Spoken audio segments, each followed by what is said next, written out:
Hi, everyone. Judge Andrew Napolitano here for Judging Freedom. Today it's Tuesday, February 11th, 2025.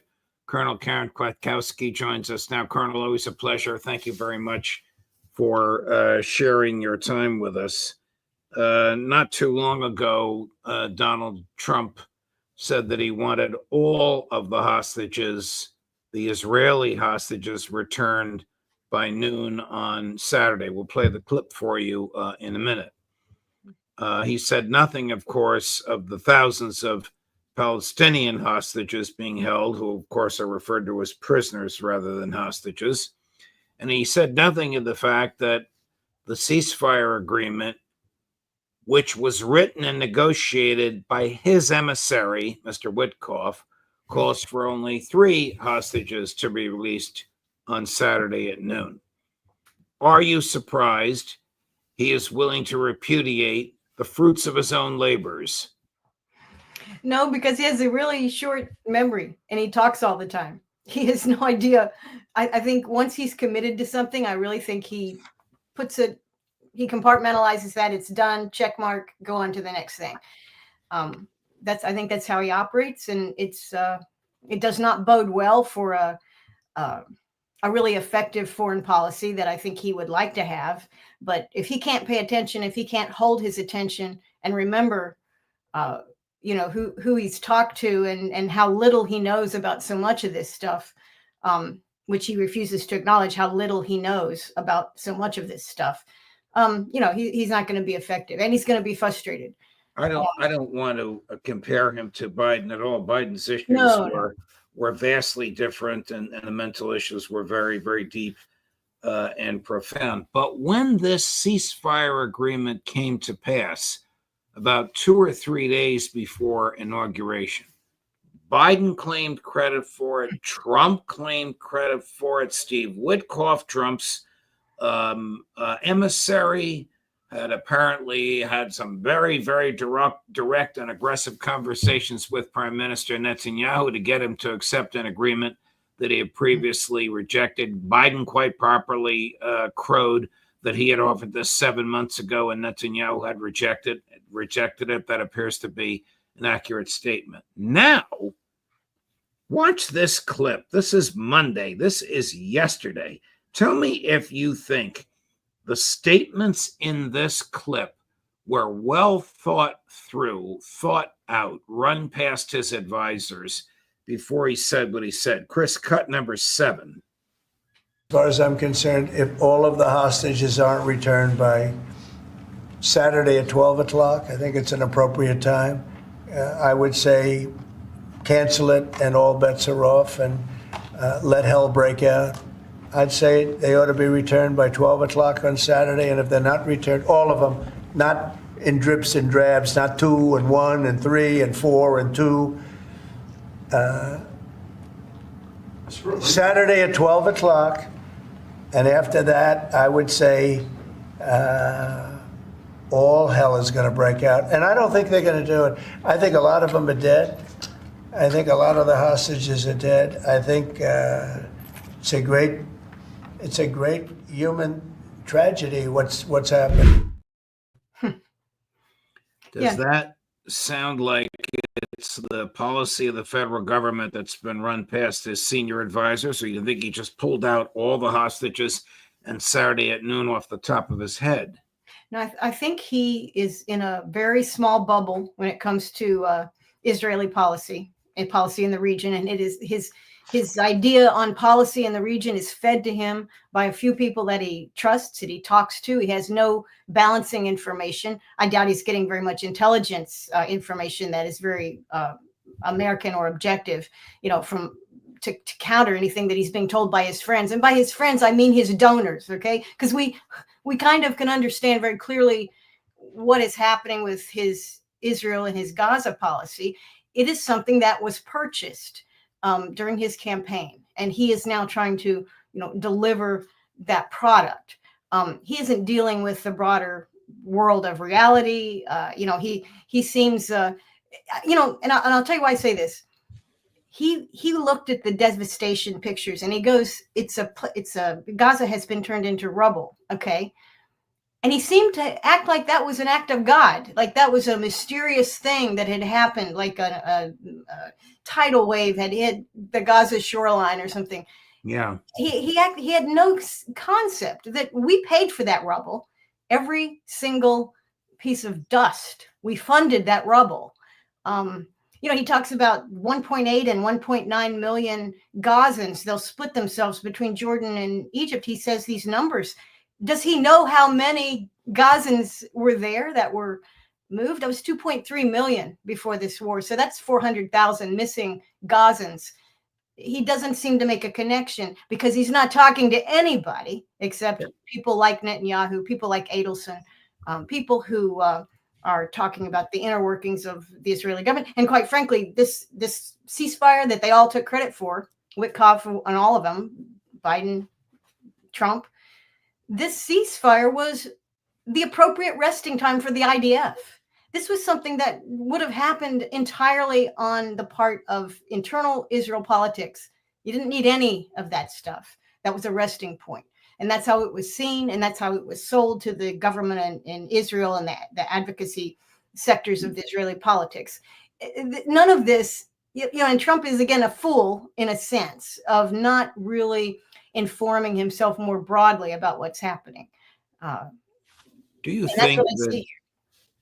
think he has any human empathy for the Palestinians? Do you think he has any fundamental moral understanding of the human rights of the Palestinian people in Gaza? He doesn't know any of them. He doesn't hear from any of them. He doesn't see them. He's not exposed to them. He doesn't understand anything that happened. He doesn't know what the history is. He only knows what he hears from his Zionist pals, who are very careful to inform him of the story that will produce the kinds of statements that they want to hear and the kind of support that they want to get. I believe Trump's no different. Trump's a very popular guy. He connects with people, and he is known to have a soft heart for people that are abused and mistreated and fall into under injustices of some type, whether it's government injustice or any other type. He is a generous person. He is simply not aware. And again, I'll tell you, and this is one of the reasons I'm a little bit happy that he talks a lot about these crazy ideas about Gaza, what he's going to do, whatever. He's causing people to look at Gaza and to see with their own two eyes, because 3/4 of the American population that is an adult or that is following this, they oppose buying Gaza. They support the Gazans. 75% of the American population looked at those 1.8 million Gazans marching northward to the rubble that we created, that Israel created for them. And they're amazed. They're amazed at the toughness, and Americans admire toughness. We admire toughness. We admire justice. We applaud, we root for the little guy. Trump shares that with the people of this country, but he is not informed. I imagine he has very little time to watch any news. I don't think you're going to find him on Telegram looking at live video clips from the region. We don't allow our presidents time to learn and grow and do anything different once they're in office. They're completely owned. Do you think he understands the history of Israel and United States presidents? Do you think he understands that Israel murders the people it's negotiating with, has hired people to steal state secrets from the United States, destroyed one of our naval ships, killing dozens of sailors? Do you think he understands all that Israel is not a friend of the United States, that we don't have a treaty with Israel, that we're not a legal ally? No, he doesn't. He is not exposed to that. And when you think about Trump not being a student of world history, he was a businessman during his coming up years when all these things were happening. 1967, when the Liberty is being shot up and LBJ is covering it up. Trump is not paying attention to politics. Okay. And the people he's working with in New York, his friends in New York, many of them are Zionists. If he learns anything about what's happening in Israel, he's getting Israel's side of that story. And that becomes the reality for him. And then you go through other parts of our history. who was the terrible NSA spy that we later returned to Israel after he served many years in American prison for. You're talking about Jonathan Pollard? Yeah, Pollard. I mean, the Pollard case. What was Trump doing when the Pollard case was big? According to Ritter yesterday, what Pollard stole was the crown jewels of, well, you know this from your years in the military, the crown jewels of the tools of the American intelligence community, which took generations and many human lives in order to develop. Gone. Oh yeah, like that. Overnight. And sold it to the Israelis. Took this, or Pollard took it on behalf of the Israelis, and then they sold it to Russia to help get Russian Jews and cut their own deals. That's how Israel as a nation state, it's sovereign. It can look out after itself. But that's how your argument is that Trump is ignorant of this because it occurred at a time when his eye was not on the ball of international politics. It was on whatever he was doing, developing high-rise buildings in New York City. I think that he is extremely ignorant, and I don't mean ignorant. Some people think being ignorant is an insult. It's not an insult. It simply means you haven't been exposed to or absorbed certain information. Could have been a lot of reasons why you didn't. But yeah, he is absolutely ignorant of American history with Israel. And to the extent that he may think that he knows something, like a normal 75-year-old, a normal person of his age will say, well, I've lived a long life. I've learned many things. But what he has learned has been very narrow, a little bubble, very biased in interest of Zionist Israel. And so his friends, and he should have Zionist friends. He should have friends everywhere. But the friends that inform him on Israel are not giving him really an American perspective. They're not giving him an objective perspective. And so he sounds very much like a Zionist when he speaks of this region. Okay. And part of that is, hey, they know the area. I'll defer to the expert, right? So who does he think the expert is in Israel? He thinks it's Israelis. But of course it's not. It's not the Israelis at all. The people that know the history of the region are not the Israelis. Colonel, he has surrounded himself with arch Zionists. Yes. Even your and my mutual friend, the one person in his cabinet that we really ardently want to be confirmed, and she apparently will by the end of the week, Tulsi Gabbard, as good as she is on many intelligence issues, is an arch Zionist. Pete Hegseth, arch Zionist. Sebastian Gorka, forget it. Supercharged arch Zionist. Marco Rubio, arch Zionist. Mike Waltz, arch Zionist. Mike Huckabee, Elise Stefanik. I mean, the list goes on and on and on. I'm going to play a clip from Prime Minister Netanyahu. It's in Hebrew with English translation. It just came out about 45 minutes ago. And I'm going to ask you, can Donald Trump stomach Netanyahu? But first the clip. We all welcomed President Trump's demands for the release of our hostages by Saturday noon. And we also all welcomed the president's revolutionary vision for the future of Gaza. In light of Hamas's announcement of its decision to violate the agreement and not release our hostages, last night I ordered the IDF to gather forces inside and around the Gaza Strip. This operation is being carried out at this time. It will be completed in the very near future. The decision that passed unanimously in the cabinet is this. If Hamas does not return our hostages by Saturday noon, the ceasefire will end, and the IDF will return to intense fighting until Hamas is completely defeated. Of course, would make him very happy if the ceasefire ends. Then he still has his government. He's still prime minister. The judicial processes against him, though they go on, they are slowed down. What do you think Donald Trump thinks of this guy?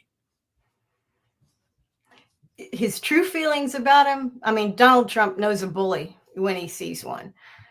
Donald Trump also is very good at sensing or feeling out weakness, human weakness in his counterparts. And he sees Bibi for what he is, who is a guy at the end of his term, and he's under a lot of political pressure. He's physically weak. He's ill.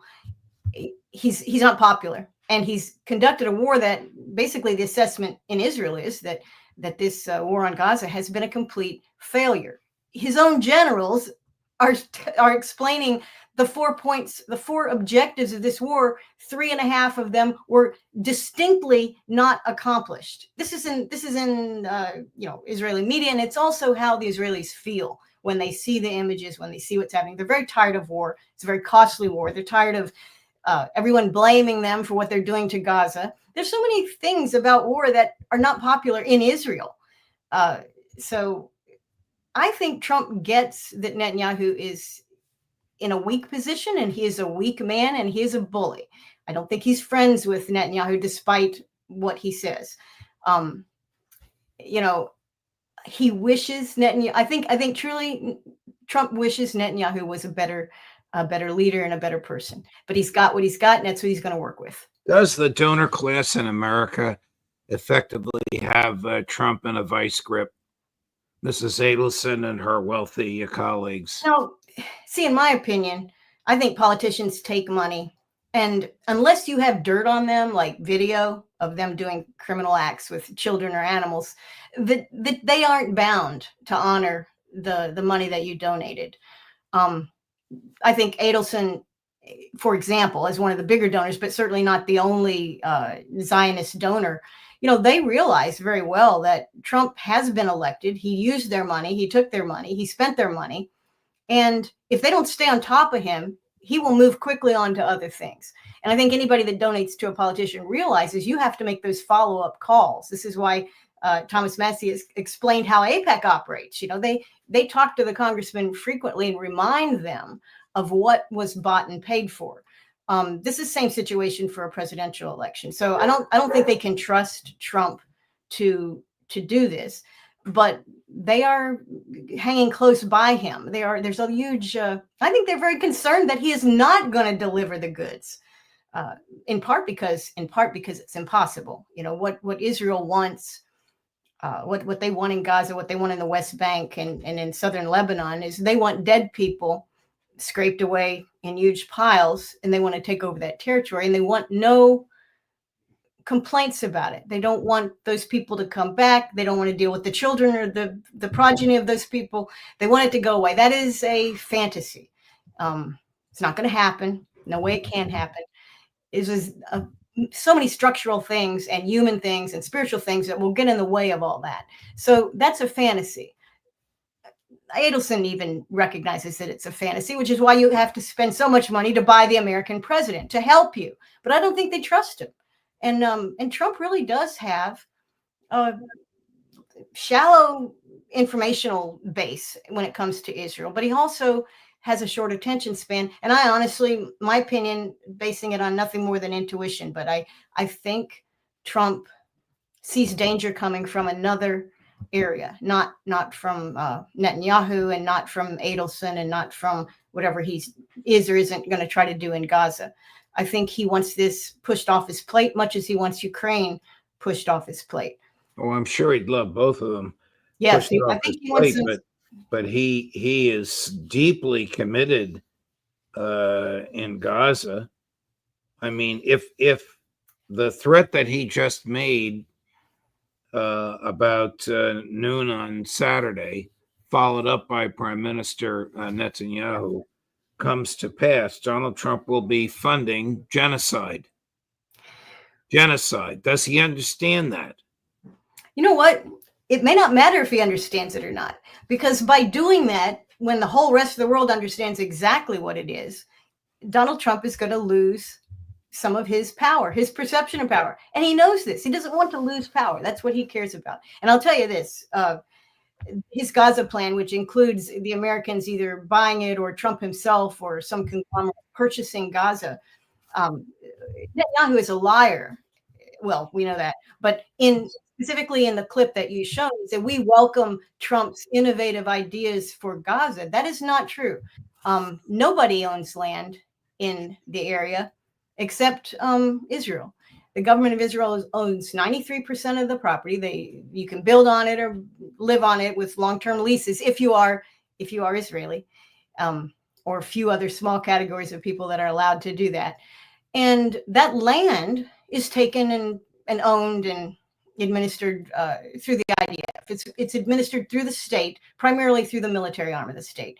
So there's no way in anybody's imagination that Trump, the United States, or any other country is going to purchase land that Israelis believe is owned by the state of Israel. So right there alone, you can see where Netanyahu is really playing this for his own personal political survival, which you could expect him to do that. But yeah, much of what we're being told and what we're seeing coming out of both Trump's mouth, Netanyahu's mouth, not true. Things that are just empty words. And the rest of the world recognizes this, even if many Americans go, oh, I wonder what his plan is. Oh, that's a plan. Oh, we'll have to think about that. No, we don't. No, we don't. How ridiculous do you think he looked in the eyes of the rest of the world? Not a single head of state of any of the 190 countries on the planet, with the exception of Prime Minister Netanyahu, and we just watched them, people can decide for themselves whether he's serious or not, supports this "we're going to buy and own Gaza" plan that he concocted. Not a single one, not even the Prime Minister of Great Britain. No. And I think some of them, sometimes when, you know, how we have comedy or the court jester, maybe Trump's playing his own court jester, but, you know, the court jester kind of says things that might be policy, but they're really over the top. And in doing that, kind of illustrates both the flaws and the hubris of the big, whoever's in charge, the king or the president. And I see Trump playing his own court jester here with his ideas, and they will have impacts, and they already have, because I believe he spoke with King of Jordan today. A few days from now, he was supposed to have a visit with, and that's been called off. He's not, the Egyptian guy said, no, I'm not doing that. And guess what? What is the cost of that? 1.3 billion that Egypt can't get from some other place. You know, $1 billion a year to Jordan that Jordan can't get. I mean, my God, Muslims around the world would donate to replace that American funding into Jordan and into Egypt. So Trump lives in a world where he thinks it all works. He's been told by his friends, this is what we do, this will work. And he doesn't have a depth of knowledge or background in this particular foreign policy area, the history of the region, or anything like that. He doesn't have anything to bounce off these bad ideas that he's getting. And so he thinks they're good. But he's going to quickly find out that they're not good. They won't work. And the whole world is, the whole world is scared of America. They're a little scared of Trump. But you know what? The power is being held by the people. The very thing that got Trump elected, power to the people, that's a global phenomenon too. Colonel Kwiatkowski, very articulate and very thoughtful. Thank you very much for joining us, my dear friend. Well, thank you for having me, Judge. So I hope you'll come back with us next week, and as always. Sure. Thank you, Karen.